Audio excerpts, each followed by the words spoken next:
Jamaica. It's your turn to triple the blessings. The Foster Triplets Ministries brings to you not one, but 2 evenings of praise, worship, and blessings. It's the Triple the Blessing We Need You concert series. A Mother's Day, Pre-Father's Day, and Child Month celebration. Saturday, May 24, Randy Williams Entertainment Center, and Sunday, May 25, Montego Bay Community College. Performances by Foster Triplets. 4 days late, Karen Peck and New River. The dynamic Joan Myers and saxophonist Ricky Niles. Sign language interpretation by JSL. Get your early bird tickets now. 2,000 general, 5,000 VIP. Available at thefostertriplets.com. For more information, contact 876-478-3604 via WhatsApp or call 876-457-0521. It's the Foster Triplets Triple the Blessing Concert Series We Need You edition.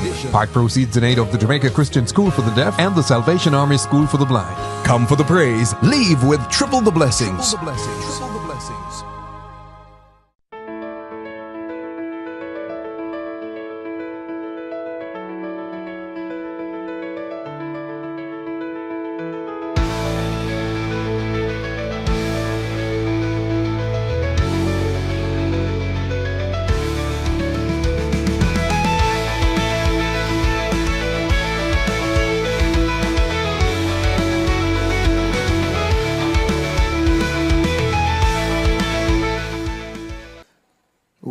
Well, it is our time once again. It's Men on Mondays, and it's good to have your company. And just in case your friends are not on, then you have a couple of seconds to reach out to them and tell them, yes, we have shifted to our 7 o'clock start based on your request. You said 6 is too early, so we're trying to work with you. I'd like to thank our producer, Mrs. Chantal Neal, for pulling the stuff together. So even as we get started, I'd like you to know that in the studio room we have Garland Bowers and the Venerable Horace Brown. Momentarily, I'll introduce to you our special guests, and I am excited to tell you who we have on. But before we get there, and even before we get to prayer, I'd like to join my voice in seeking your support for that Triple the Blessing Foster Triplets concert. You can't miss it. If you miss it, then you'll be in trouble. So yes, we'll play the ad again for you. And I should tell you also, if you're in and around Montego Bay, tickets may be available here at the conference center, by the conference office rather. We'll get you more information, but start from now. Listen out for the ads and make sure you get your early bird ticket for the Triple the Blessing Father's Day or Mother's Day treat. Works either way, and a treat for yourself as well. And in addition to all of that, I'd love to let you know that Men on Mondays is aired every Monday evening at the new time, 7 o'clock to 7:59. I said 7:59 just to make sure that Garland is okay. 7 to 8 p.m. And as always, it's a joy to have you join us. If you have a question, just type it in the chat, and I'll do my best to share your questions with the general viewership. Welcome, everyone. And before I even share with you our special guest, let's bow our heads for prayer. Our loving Father and our God, we lift our hearts in praise, thanksgiving, and adoration to you for your loving kindness to us. You have blessed us on our way. You woke us up this morning. And God, in spite of life's vicious vicissitudes, we are here just to give you thanks. I pray for men and women across the length and breadth of wherever they are viewing us from. May there be a blessing tonight for everyone. Bless our presenters in a special way, is our asking in Jesus' name.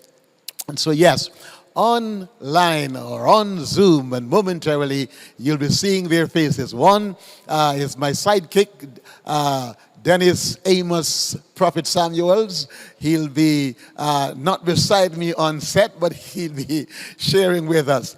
And then I'd like to welcome in a special way a son of West Jamaica. As a matter of fact, PSOJ is not just the private sector organization of Jamaica, it's the privileged productive sons of West Jamaica. And we have one online, born in West Jamaica, bred in West Jamaica, grew up in West Jamaica. I speak of none other than Dr. Alonzo Smith, president of the mighty Greater New York Conference there in New York City.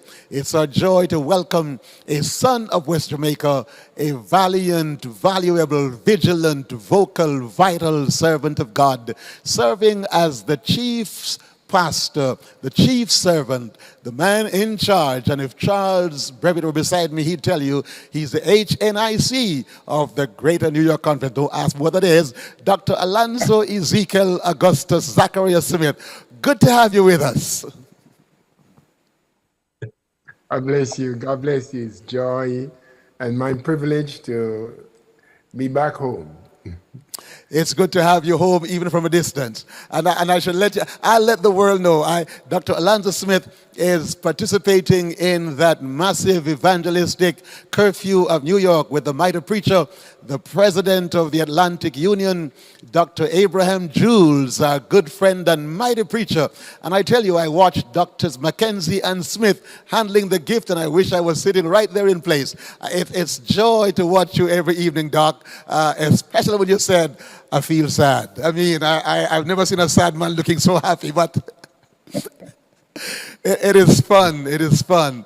And we have Dr. Smith, we have with us also a good friend of yours, a good friend of mine, a consultant urologist, a son of West Jamaica, who never said no to any area that the evangelistic meetings are held. He's always there to do health lectures and health checks and stuff. We welcome Dr. Keith Lloyd Sr., Dr. Wedderburn. Amen. Happy to be here. It's my privilege to share with you this evening. It is a joy to have you. And I think somewhere out there we have our brother and sidekick who should be right beside me. Dennis, I call him the Prophet Amos. Are you there, Amos? I'm right here, man. I'm right here. Present. Right. Blessings. So I have in my hand, gentlemen, I quoted from it on our very first show. It's a book entitled 7 Choices for a Happy and Successful Life. It's entitled The Power of Your Attitude. And I share a few of the titles just for men. It says the power of your attitude, the power of thoughts. Your thoughts shape your identity. Then he said the power of words. Your words become your reality. The power of actions. Your actions determine your character. The power of habits. Your habits predict your future. The power of choice. Your choices change your life. And this evening session, we're looking at men, relationships, health, and church. And speaking of church, may I start the conversation with a quote from Proverbs. The wise man in Proverbs 22 and verse 29 said, "Do you see a diligent man?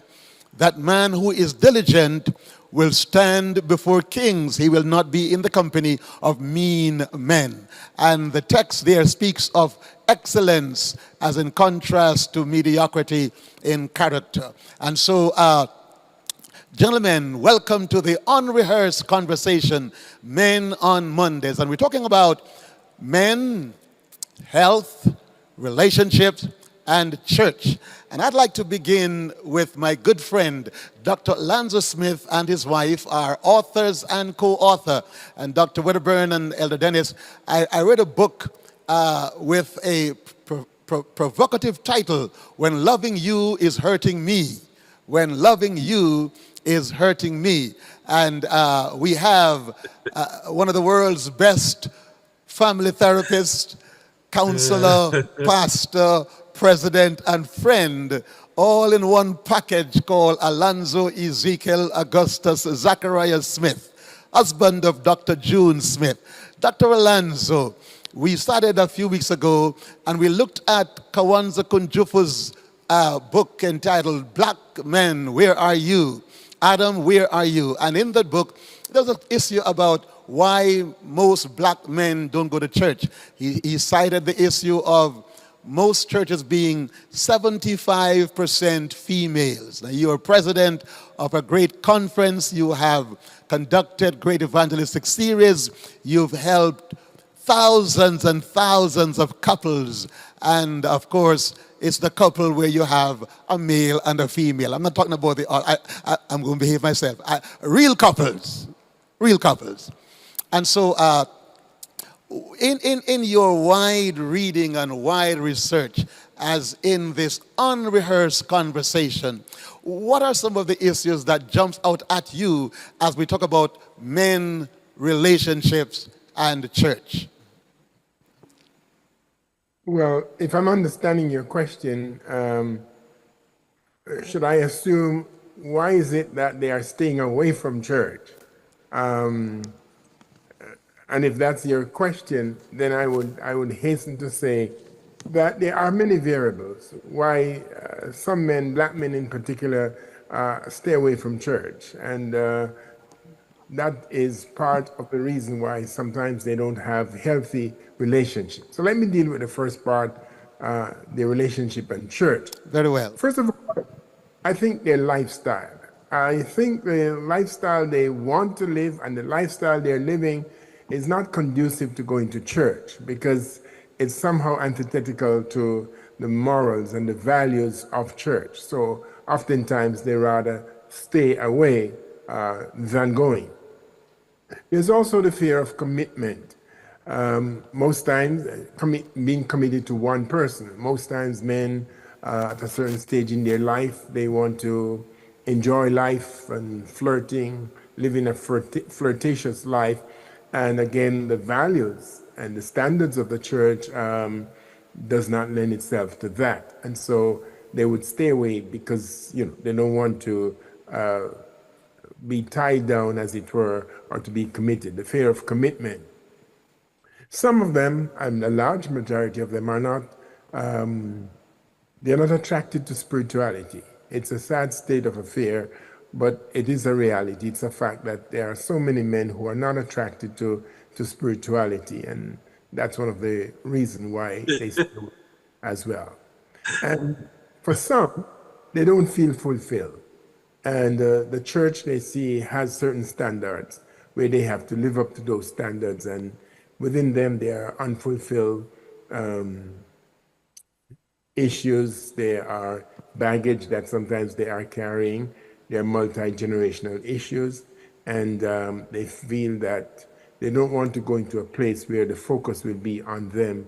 And those things may come to the forefront. So those are some of the issues that I would raise. Okay, and let me throw a difficult question at you slightly in another angle. In your field and as you interact with men and women in counseling sessions, as you interact with single men, married men, widowed and otherwise, what do men look for in a relationship? What do most men look for in a relationship? Unfortunately, sometimes what they look for is what they're not willing to give. But talk to me. They're looking for trust. They want to be in a trusting relationship where they can trust their spouse or they can trust the lady they're dating.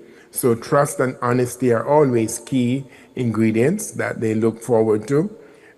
Men want pampering. They want to be in a relationship where they are pampered. You said men want pampering. I thought that was a female stuff. No. As much as men have this this kind of a macho persona, yes, but they like to be stroked. They like to be hugged. They like to be. They like nice words to be said to them, affirmation, and so relationships for them can be more meaningful when they are pampered and when they are affirmed. Men like to be told that they are doing a good job, that they are this, they are that. They like to hear it. It boosts the ego and it makes them feel stronger about themselves. They don't want any nagging. I'm telling you, I cannot find a man who loves to hear nagging. And just like how the Bible talks about a nagging woman, and so it is with a man. They don't like a woman to be nagging. Whatever the issue is, talk about it, move on. Let's bring some closer to it. They're also looking, one more point and then I'll get to you. Money management. They want a woman who can manage the money well.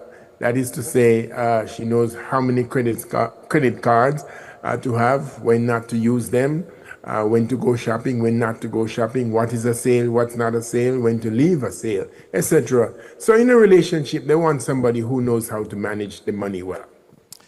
Thank you. Doc, you mentioned that men don't like nagging. But are there men who are nags? Oh, yes. You remember I said at the beginning that some of the things that men don't like, they give, they do. And that's the irony of the human being. We will see the beam and not the mote. And so, yes, men, a lot of men nag, and some men nag more than women. Wow. So wow. It's a symbiotic thing. Thank you. I'm going to go to Dr. Wedderburn. As we talk about what do men look for in a relationship, and we're talking about, I listened to Dr. Smith in his response to that. Most men want to know that they are healthy. But Dr. Wedderburn, in your field, you would discover that there is a particular kind, and we started dealing with that 2 weeks ago, and I did tell them behind your back that I'll have you on without telling you, and so here you are.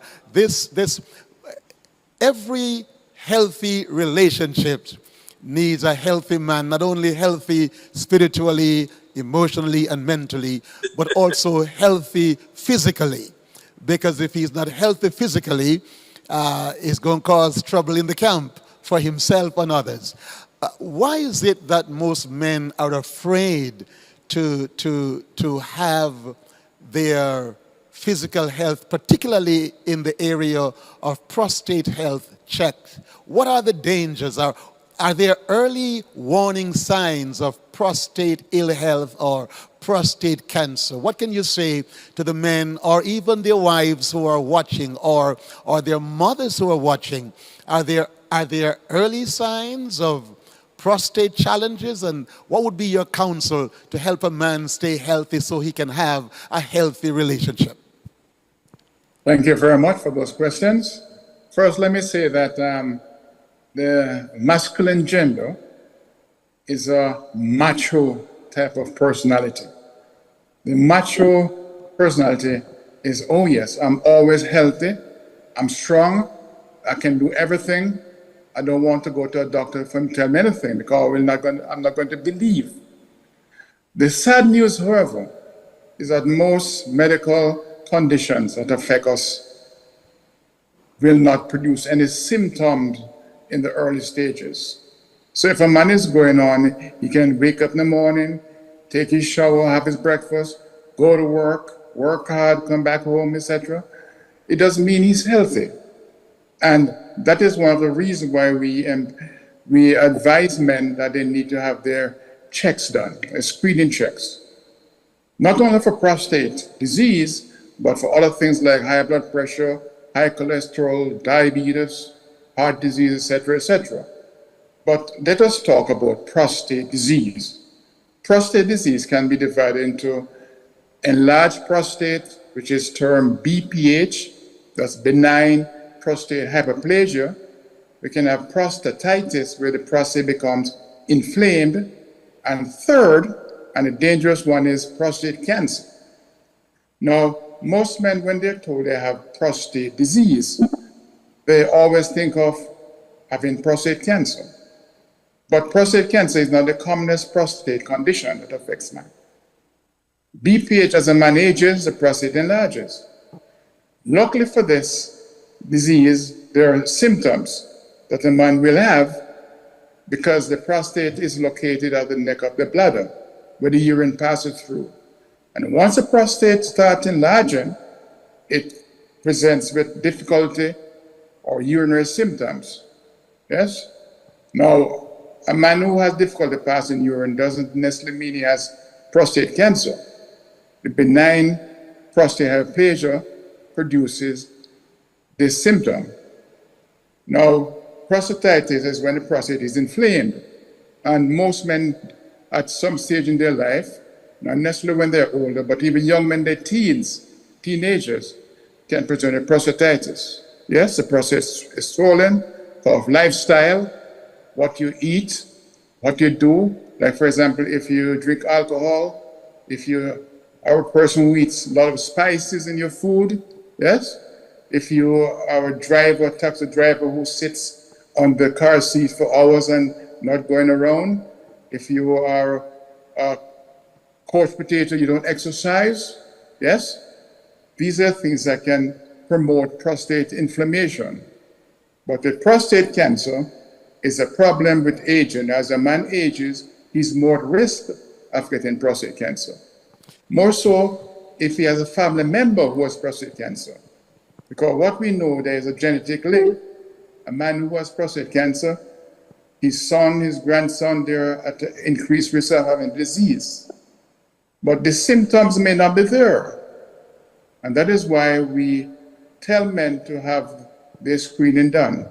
Screening involves two aspects. One is a digital rectal examination where the doctor puts a glove on his finger and with a lubricant, he inserts a finger into the rectum where he can actually examine the prostate gland. Now, if the gland feels abnormal, example, if there's a lump on it, or if it is hard, yes, this is a red flag. He can also be sent, or should be sent, for a blood test called the PSA, that is prostate specific antigen. Yes? This blood test is done to see the level of the PSA in the blood. Or the PSA is a protein that the prostate produces. And whenever it is cancerous, the level rises. So when the man goes to the doctor and says, "Doc, I don't want you to put a finger in my rectum. Just give me the blood test." Sad to say, the blood test will come back to the doctor and sometimes it's high. But a high PSA does not tell the doctor that the patient has prostate cancer. All it does, it tells him that something is wrong with the prostate gland.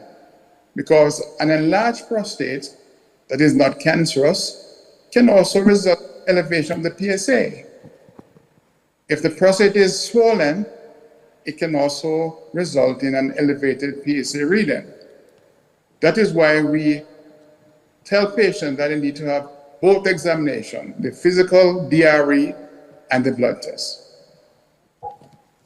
Dr. Wedderburn, you mentioned something earlier that I want to pick up on because men like Dr. Smith and myself and Amos, we sometimes sit in meetings all day. You mentioned the taxi driver who sits driving all day. What about office men, executives who chair meetings sometimes from morning till night, sitting at the same place, sometimes even with the bad habit of working through lunch because of the press of meetings, or just moving from one office to the next one to sit down in another meeting. You mentioned the taxi driver and the danger of sitting down driving. Is there the same danger of men like ourselves who sit in meetings? Definitely so, most definitely so. Men who work in offices, sitting around, getting up, shopkeepers who sit down. I mean, these are patients who see me very often. And I'll give another example. Men who stand for long hours as well. Like the policeman on beat duty stands up for hours, yeah? And the shopkeeper stand for hours. Because what happens is that the prostate gland is at a dependent area. And it's a very vascular organ. It contains a lot of blood vessels, arteries, veins, arterioles, etc. Now, whenever this prostate is placed in that dependent position for long hours, blood flow increases and it gets swollen. Yeah? And that is why men are advised, if you have to sit for long hours, get up and exercise for about 5 minutes, walk around. I tell my taxi drivers, when you get to the taxi stand, don't just sit there and get passengers to fill your vehicle. Get out and walk around. Yeah. Yes? Doc, I don't mean to interrupt you, but there's a provocative question in my head. Now, you mentioned that we shouldn't sit for the whole day, and you mentioned now that I didn't know about this part of it. You said if we stand all day. But Doc, you're encouraging men to lay down all day then. No. Maybe that's why some men love to stay in bed all day, Doc. No, that's not good. The point I'm making that exercise, moving around is key. I know, for example, when we have church meetings and the pastor is preaching or you're having a long time sitting, he says, okay, now it's time to stand and shake your legs. That's good. The audience need to stand up, move their legs up and down, and that helps to circulate the blood flow, right? So anything that causes you to be idle, physical idleness, is not good for the entire human body. More so I heard Dennis chuckling there, Dr. Wedderburn. I'm going to ask him provocatively, what was the part that was teasing him up while he was chuckling? Because Dennis, I listened. I know about the danger of sitting down, but I really didn't know about the standing all day part of it. And some men may well say, "Blessed are the men who lay down in bed all day." Pastor Samuels, I wasn't aware of the standing at all. So when Dr. Wedderburn mentioned that those who stand for long hours, they too are challenged. Definitely. I was saying to myself, so what do we do? But you came up with a third option of lying down. I didn't see that one at all. The solution is being active.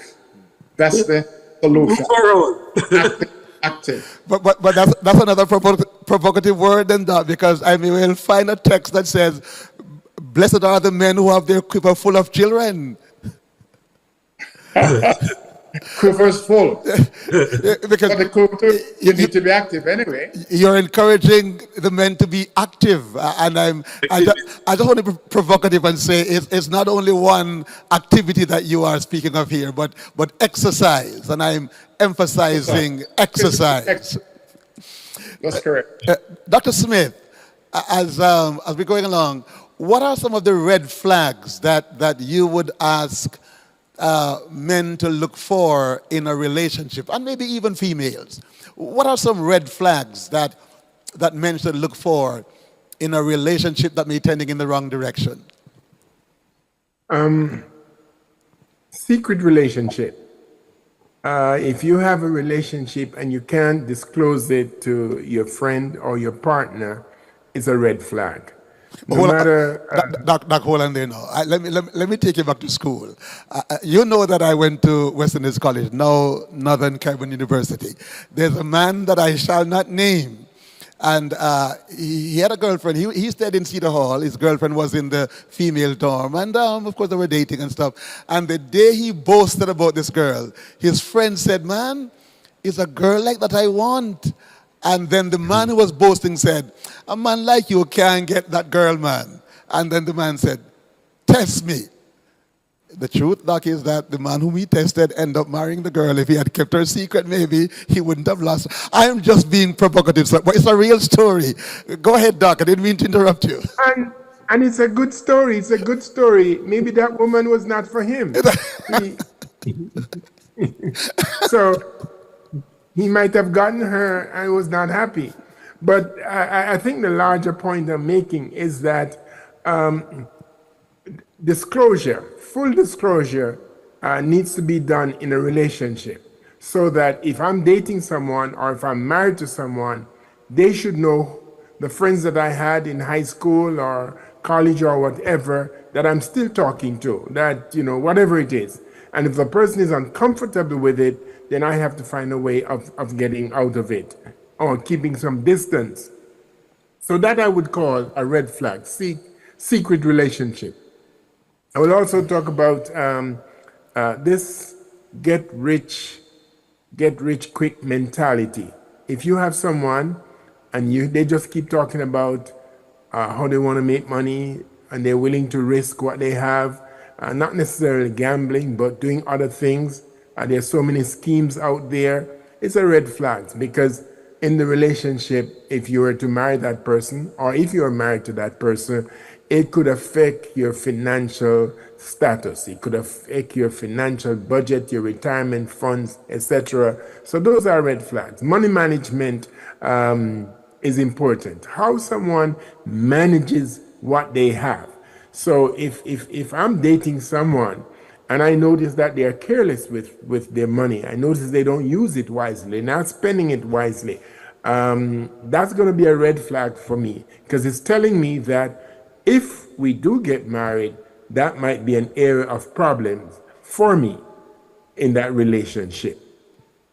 I would also add to that one's cleanliness. If someone is not able to put themselves together now that you're dating, don't think they're going to be able to do it when you're married. The unfortunate thing is that most times we think that we will change that person. I see these red flags, I see these danger points, but that's okay. Once we get married, I will be able to change it. But unfortunately, you cannot and will not be able to change it, because you can't change someone. The only person you can change is yourself. So if you see red flags, I would strongly recommend that you get some professional counseling before the commitment, because if you wait until after, that might be too late. There's another area that I would like to point out when we talk about nagging, and that has to do with borrowing money. I cannot begin to tell you how many cases I've dealt with where the individual has been deceived.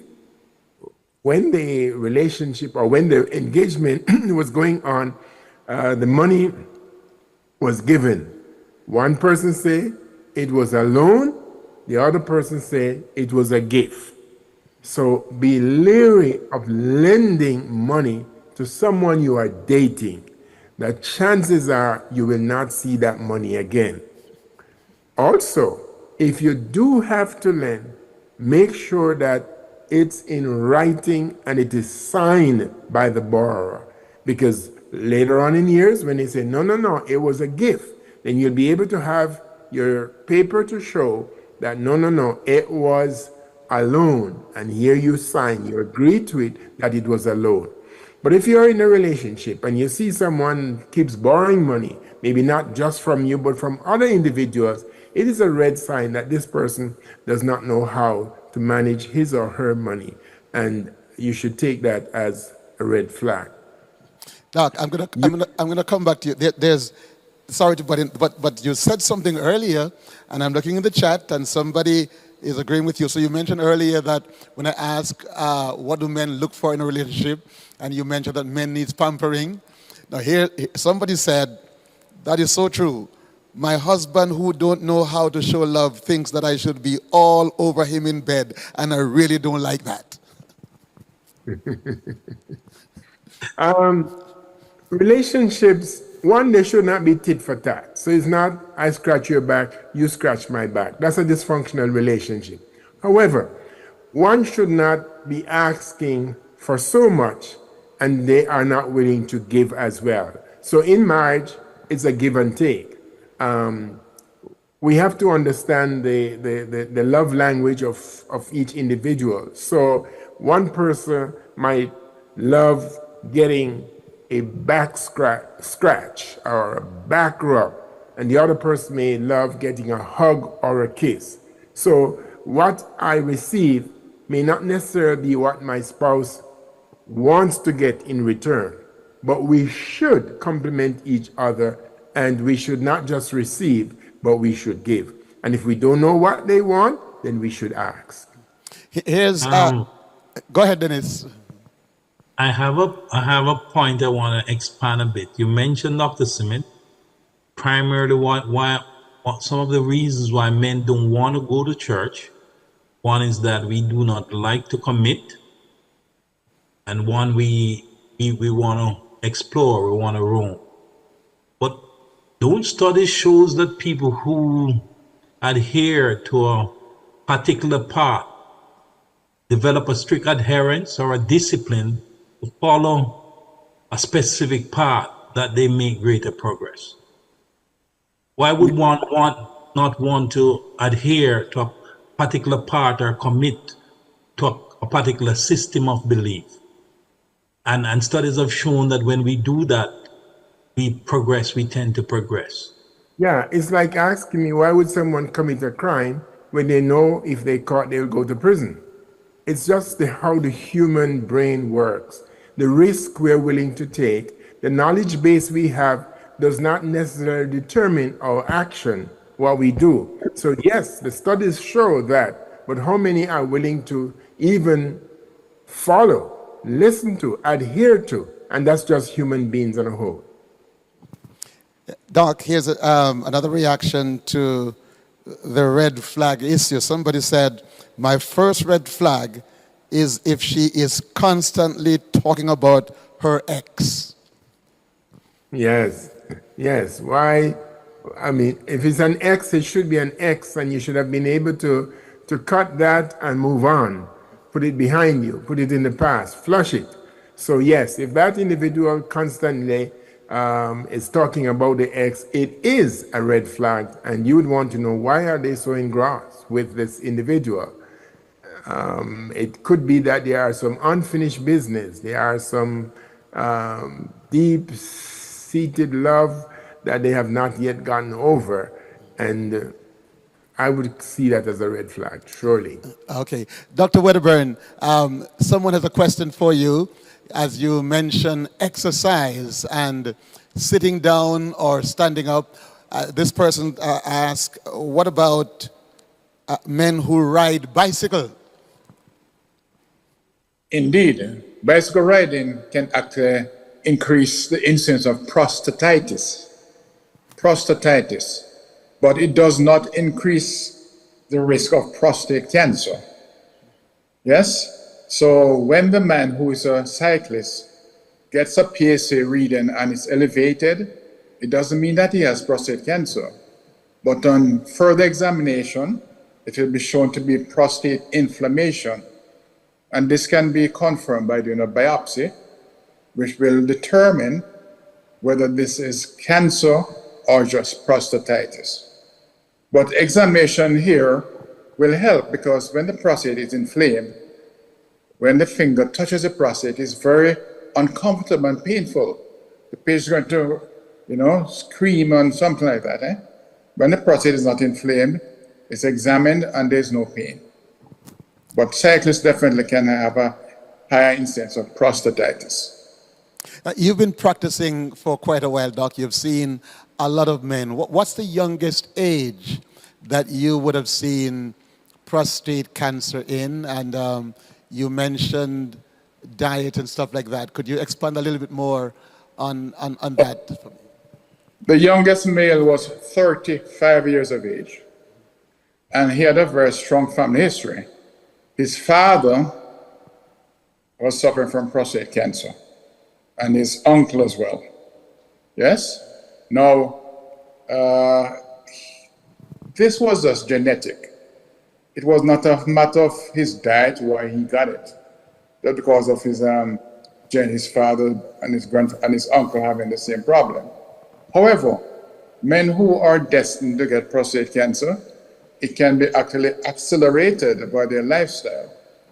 So a man who is not eating right, a man who does not take his zinc, his lycopenes, yes, a man who eats too much red meat and beef and mutton and pork, yeah, the man who does not get enough rest, the man who doesn't get enough vitamin D, sunshine, yes, these are things that can actually accelerate the onset of prostate cancer.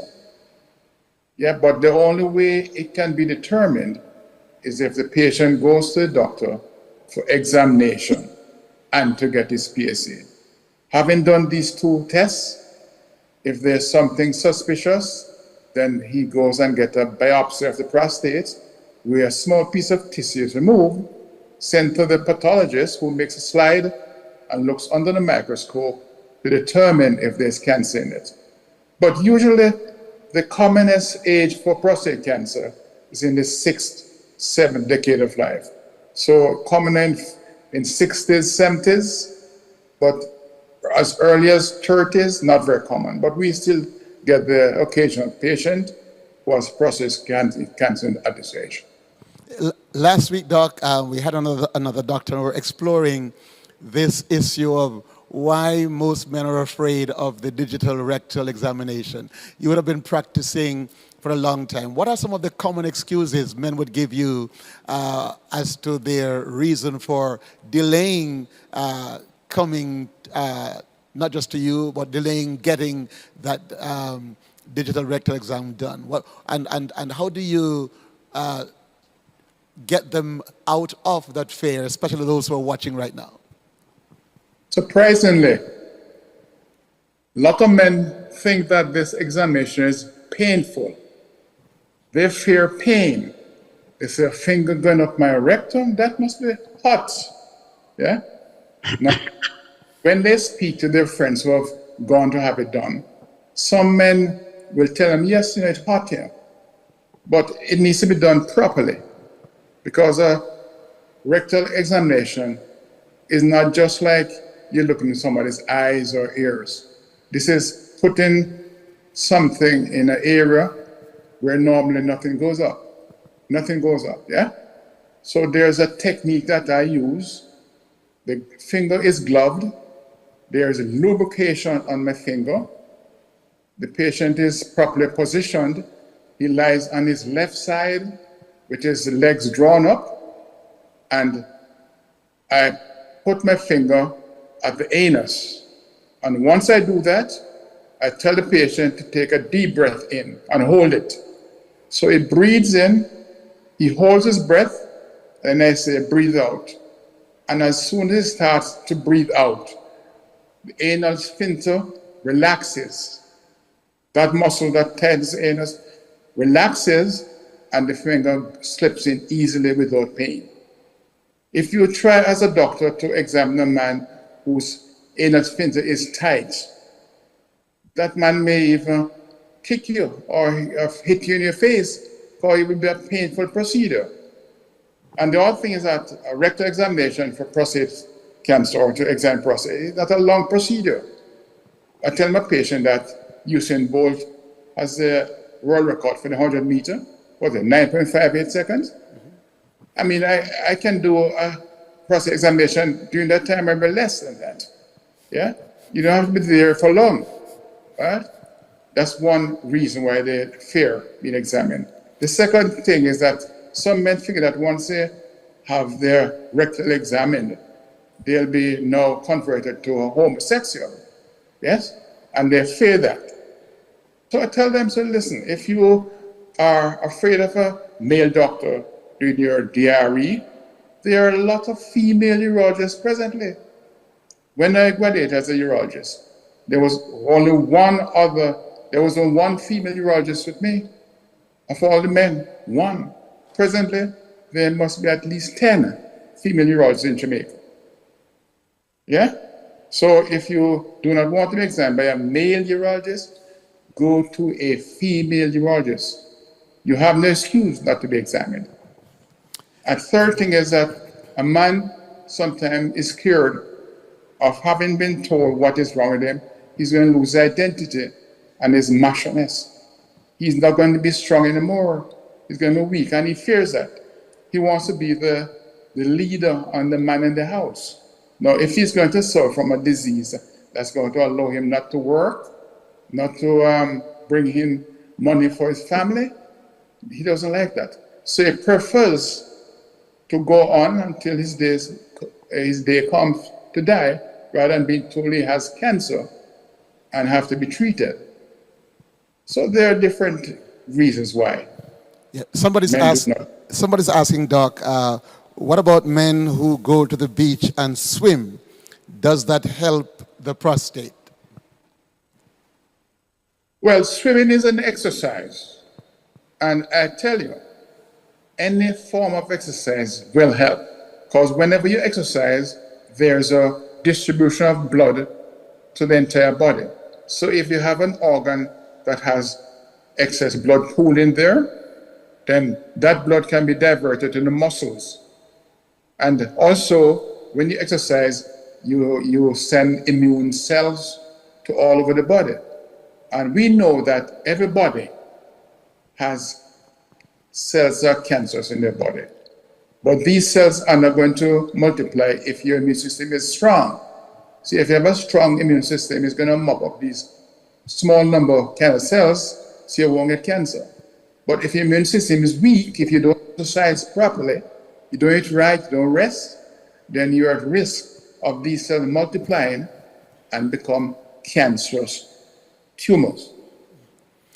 Doc, you know, I chuckled a little when you made the statement that men are afraid of the digital rectal examination because it's not an area that something should go up. The producer sits before me by the desk and she was chuckling when you mentioned that's not an area that is not usual that things go up in that area. It's more for things to come down. That's right. Not an entry, is an exit. I am just observing, Doc. Dennis, earlier, Dr. Smith mentioned the business side of a relationship and some red flags. You're a successful businessman. Some marriages, not only in courtship, but some marriages have been made either better or weaker over the issue of money management. How important do you see the partnership, male and female, handling that money management issue for a stronger, wholesome relationship? When I was talking to a friend of mine in Canada and I was telling him that I overheard Steve Harvey lecturing that every relationship should have 5 accounts. I'm not one who subscribes to that. I believe that if two persons comes together and can share intimacy, they can share their finance.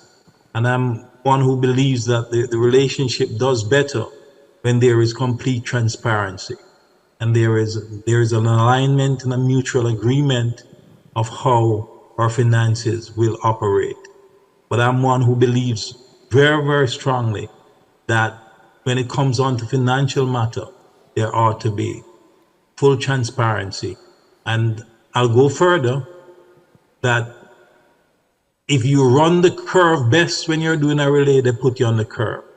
If you're a good starter, they put you at the start. And if you finish well, they put you to finish, because it's a team sport. You want to place the people where their natural strengths are in order that the complete unit can benefit from the individual strengths. I believe in a relationship, whoever have the better capabilities to manage the finance, that person should lead. And then the other person should be in the know. Thank you. Dr. Lanzo, we're talking about men, church, relationships, and health. What are some key issues for a thriving relationship? We'll look at some negatives, some red flags. In your wide Green field... flag. I didn't get you, Dennis. You want some green flag. You want some green flags. Or some orange flag. Well, what are some green? Some neutral flags. I want some neutral flags. Dr. Smith, as we talk about issues that make for a strong relationships, we'll look at some negatives. Give me some positives. Lest the color scheme gets me in trouble. Give me some positives for a thriving relationship. All we need to do is to reverse the chemistry. Turn the negative into the positive. So if you were deceitful, then you do the opposite. But I hear you loud and clear. I think positive thinking is at its core. Relationships thrive when people are positive. Self-esteem is good in the relationship when people think good about themselves and they treat each other with respect, with kindness, with gentleness. It helps to allow the relationship to grow. When there's lawful employment, if somebody, if one of the spouses or one of the individual is in some illegal scheme for their employment, and you connive with them, you know, in order to let the money flow and to keep the home, it's just a matter of time. It's going to backfire, as the Bible says, be not deceived. You know, God is not mocked. Whatsoever a man soweth, that shall he also reap. And so you should not have, whether it's your children or your spouse, bringing in any illegal money. It's not going to make the relationship stronger. So lawful employment, lawful engagement, good hygiene makes relationship well, especially intimacy. It's good to practice healthy hygiene, and so mouthwash is good, deodorant for the arm is good, and regular shower. Like this song, it's a good song, all who no bathe from morning run go whole of fresh. It's a good song, Doc. It's a very good song. I'm just saying, you know. Yeah. It's a good song. But healthy hygiene makes for good relationship. Relationship that has trust, when we can trust each other, you find the relationship thrives better. When you're in a commitment, in a committed relationship, and there's no such thing as a perfect relationship. Relationships that are willing to grow, to work on the challenges, to work on the weaknesses, to be willing to detox the mind from anger, from bitterness, from hate. Once you can get those out, you're able to relate to each other better. When you truly love someone, you are willing to work on the relationship. And when you're willing to work on the relationship, you will find yourself willing to grow. If I keep going back in time, how it was, what I used to be, what you used to be, it creates animus and tension in the relationship because we all change. And the way I was when you marry me and the way you were when I marry you, after 10, 15 years, we have grown, we have changed. And so relationships, in order for relationships to keep getting better, we have to grow with the relationship. Instead of trying to live in the past, we live with our immediate reality, we make adjustments to our reality, and we forge a future as we plan ahead. So healthy relationships call for good communication, good patience, good understanding. Doc, thank you, Dr. Smith, Dr. Wedderburn, and I almost said Dr. Amos. Our time is gone, and I know that you're all busy men, and I'm praying that you will be able to join us next week or some other time. But one last question for a quick response. Garland will cut my throat because the time is gone. How can the church help to build stronger, more wholesome men? I've read the statement, Dr. Smith. It's better to grow strong children than to repair broken men. But we come to Christ at different stages, and the church welcomes everybody. Grace is available for everyone, no matter what gender or what orientation. There's an invitation from the great God who seeks to make all men whole. In a parting 30-second statement from each of you, how can the church help to make men stronger and more wholesome in this challenging age? I believe the church must continue to provide seminars, workshops that help to build self-esteem and help to the men to understand who they are, and the church providing whether it's going to be things like offices in the church, but I would say assign responsibility to the men so that they have something to do. If you see a young man and he can go to school and help that young man to go to school, help the young man. Do what you can do to foster growth and help. Good mentorship. Thank you. Dr. Wedderburn. Okay. When I have my lectures, 70 to 80% of the audience is female. Women are the ones who are the most listeners. As a church, we can still encourage our women to be on top of their men to go and see their doctors for their screening. Yes? Because most time men don't want to go, and the women are the one who take them there. So we need to continue to encourage our female members, whether they're mothers, daughters, wives, friends, to get their men to get their screening done. And I think this is where, as a church, we need to continue to do. Thank you. Dennis. Yeah, I think as a church, one of the things we can do is to teach men that our maleness will not just guarantee us the right to lead. We must seek ways to sharpen our skills, to find our giftedness, and to work on them. We must also show men in a practical way that if we commit to a system of belief and we adhere to those systems, it will make us better, a better citizen, a better husband, a better father, and a better man. What a good note on which to end. Gentlemen, thank you so much. And I'm going to pray that you can join us next week, Monday, as the unrehearsed, practical conversation, Men on Mondays, continues. Dr. Smith, would you pray for us as we wrap things up for this session this evening? Sure. Our Father and our God, we thank you for your love and how you care for us. We thank you especially for the men who are on this platform listening. And we ask, Lord, that you'll strengthen them, that they will understand that they play a key role of being the high priest of the whole. Bless all families represented. Bless all the young and the old and everyone. Be with the panelists and especially our president. May you continue to give him wisdom from above. In Jesus' name I pray. Amen. Amen.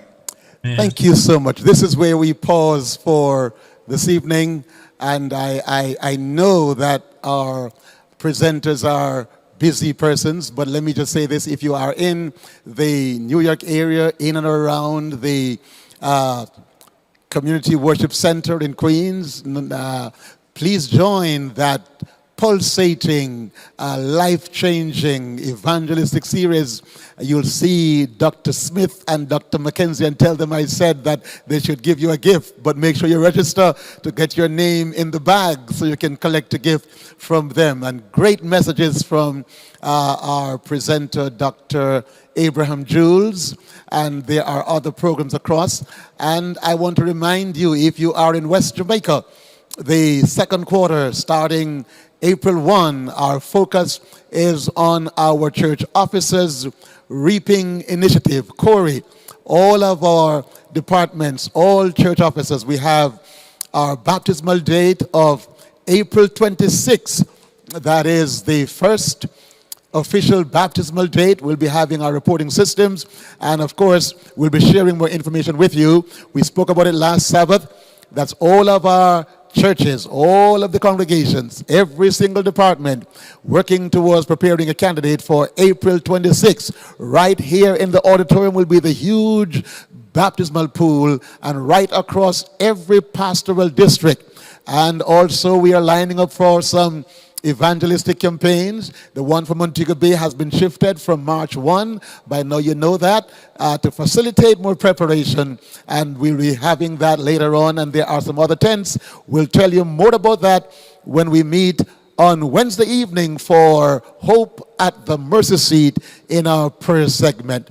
And so thanks to our producer, Madam Chantal Neal, and in studio we have our engineers, Brother Horace Brown and Garland Bowers.